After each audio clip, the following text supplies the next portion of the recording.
Umakyat na po sa mahigit 100 ang na-monitor na firecracker-related injury ng Department of Health mula po noong December 2020 o December 22.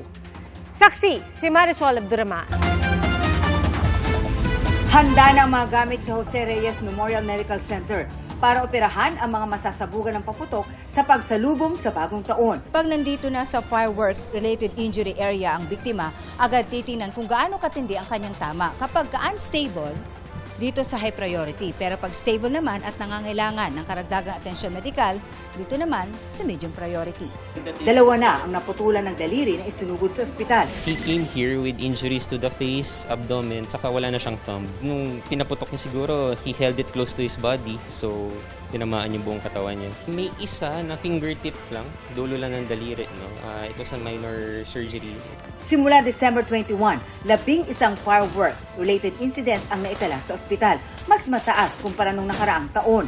Dahil mas less yung restrictions, no? And yung mga paputok, mas easily accessible. You can buy it online. Sa East Avenue Medical Center, umakyat na sa 8 ang naputukan. 7 ang menor de edad at edad 9 ang pinakabata.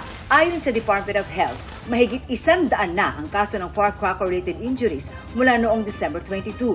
32 ang bagong kaso ngayong araw.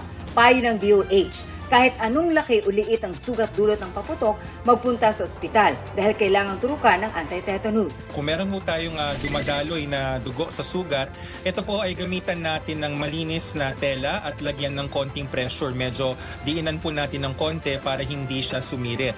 Ngayon, kapag wala naman pong sumisirit na sugat, ay pwede nating simulang linisin, pero dapat tumawag na tayo ng tulong at handa na tayong pumunta sa ospital.